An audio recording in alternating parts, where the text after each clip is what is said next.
Welcome to the AM briefing video presented by microstrader.com, where together we trade better. Good morning, everybody. Today's quote: "Everything is possible for the one who believes." You've come too far in your trading journey to give up now. Everything is possible for the one who believes. And for my members, hopefully you know you're in a group who believe who will help you. Everything is possible for the one who believes. And I hope you believe in yourself.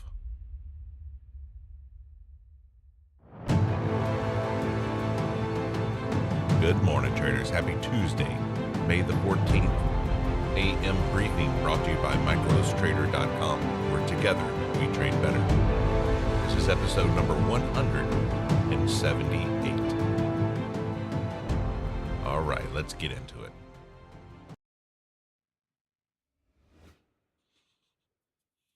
All right, so I want to talk about Friday and yesterday. Here's a screenshot from Friday's AM briefing video. I want you to see those gray horizontal lines there. Those are strong levels, and they certainly came into play the last 2 days. So where are we? Here's that horizontal line, and here's this horizontal line. I'm going to go back and show that to you. There's the screenshot. And then we'll come back to here.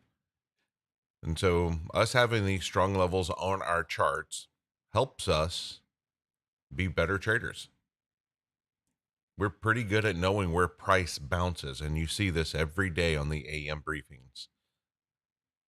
So it makes trading really fun when you are pretty good, really good at knowing where price is going to bounce.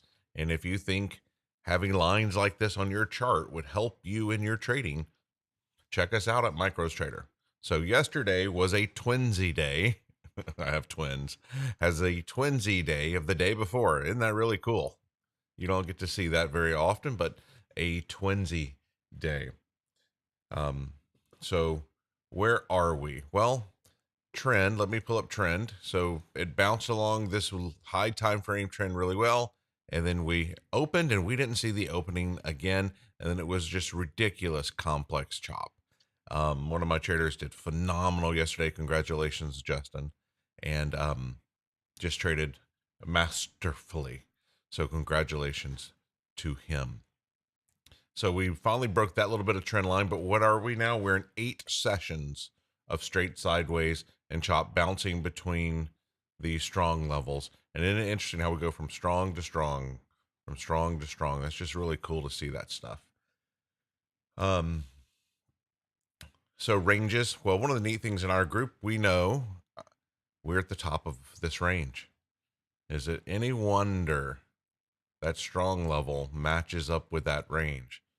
But of course, how did I draw the top of that range? So that's really cool that we're up in the top of the range, where it's honestly better to be looking for shorts than longs.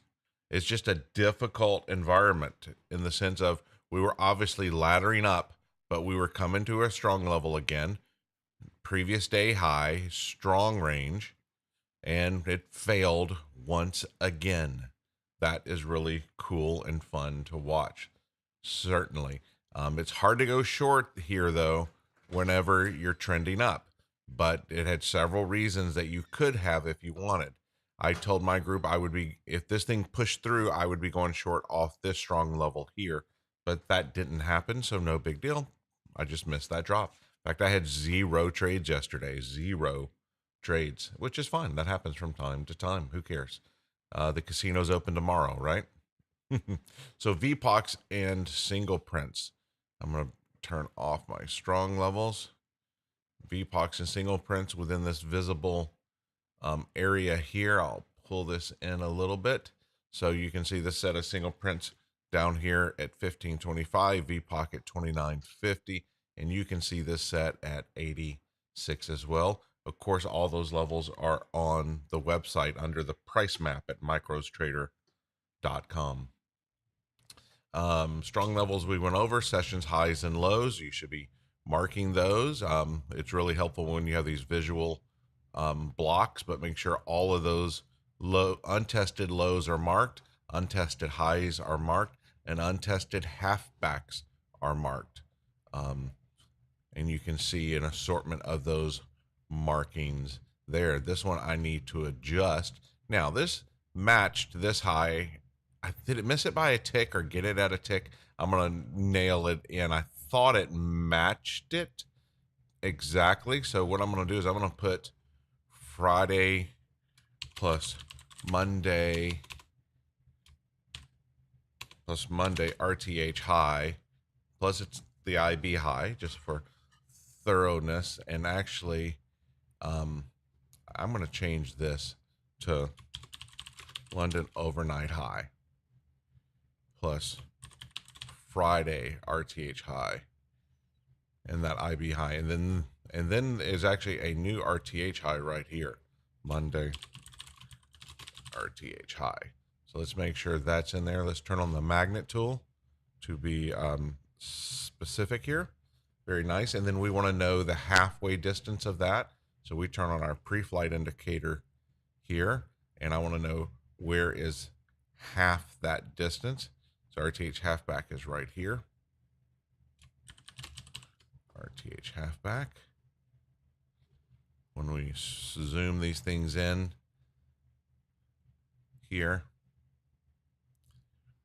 48.25, 48.25, and the overnight high basically came to the halfback. So interesting. So we want to make sure that halfback is on our chart as well. Nothing to worry about a holiday. Trifecta. What that is FOMC, CPI, and non-farm payroll. Well, today is PPI, and tomorrow is CPI. So we're definitely in the trifecta area. OPEX is Friday. OPEX is Friday. Option expiration. Guys, it is squirrely between now and then. It is squirrely between now and then, which is going to bring me to my tip. Starting now could be the perfect time to start leveraging down for your week. Does every trade deserve full leverage, PPI, CPI, and OPEX week? Does it deserve full leverage? I don't think so. So I encourage you to look for the opportunities and examine each of your entries and say, does this entry deserve full leverage? Or because of where we're at, not only on the chart, but where we're at by time data, by release news drivers, should I dial it down? So I encourage you to think about dialing it down. So news drivers here on the website, if you come to ES price map, you can click this and it'll show you what I thought were the important news events highlighted. So today is Tuesday, PPI and Powell. Talk about a 1-2 punch, and the current single prints and VPOCs as well is there on the site. So overnight, what has happened overnight? Here, let me dial this in just a little bit. We move a couple things around. Let's go here. Here, let's just get it as plain as day. So once again, the bulls are still in control. Don't think anything's changed. Just a big balance area, because remember, price can go up, consolidate, and bust up again. The all-time high is not that far away, especially on this particular week with the news drivers that we have. But London is stacking on top of Asia, but right here in the middle of the middle of the middle of the middle. So as I said yesterday when I was talking about what was the game plan, I said I want to trade the edges. We were here when actually we were right in here when I released that morning briefing, and I said we're in the middle of the middle, and I want to trade on the edge. Here was the edge, and here was the edge. What denoted that those were edges? Well, for us, it's strong levels. Beautiful here, beautiful here. I mean, how much better, how much easier can trading get? You know what I mean? Like, that's really cool. Okay. So that's the overnight. So what about the indices? Well, let's go take a peek at the indices here. So we have on the bottom left, we have Russell, Dow, NQ, ES. And this is yesterday's high, low, and halfback.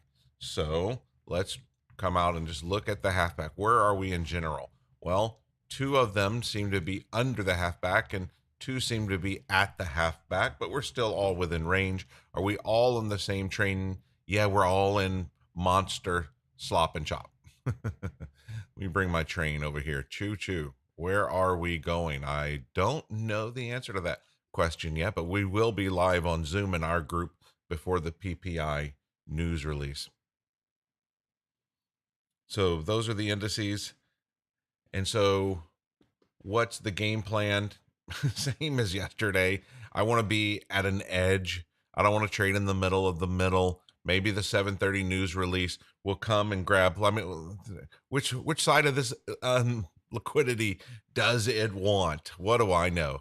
But which side does it want? And that's really what I look for. As I told my group yesterday, when you sit down, you're trading, you're like, okay, what do I want to happen? I want it to go grab some liquidity. I either want to be on the train as it's going to the obvious pool of liquidity, or I need to grab that liquidity and let's see what happens.